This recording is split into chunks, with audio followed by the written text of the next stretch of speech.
ito yung second step. Ito yung ibang kabit natin sa corner. Yung dugtungan sa corner. So itong angle na may dalawang butas is dito yun sa ito ilagay. Pasok dito. Ayan yan. Then yung basihan natin, itong butas na to at ito dapat tugma sila. Isang butas is dito yun tatapat.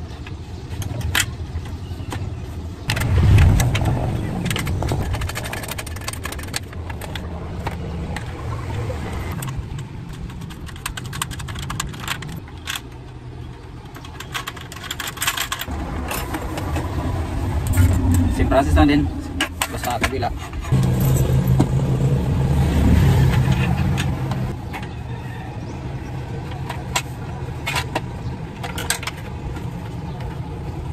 Dapat walang kaligtaan para hindi mag-back to zero yung pagtrabaho. Kasi kung may makaligtaan, balik na naman sa unang step. Pagod.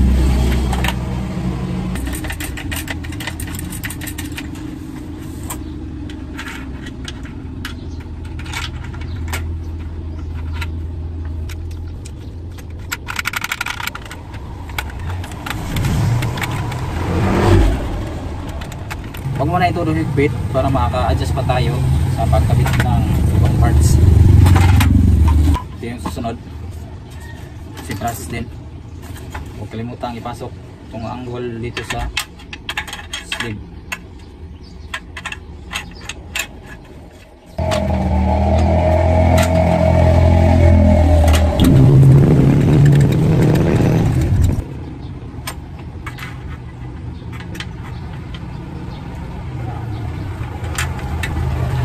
Kailangan sulitin sa alin para hindi mahulog, para masintro sa butas. Susungitin lang, ayan, adjust lang, pag masintro na, pag kagagat na yung tornilyo, pwede nang galin yung alin. Anong ginawa sa kabila, yung din,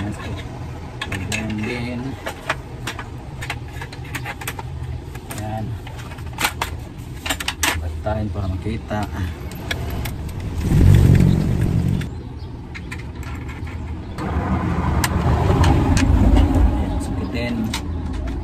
Alin para tatapat sa butas, hindi mahulog.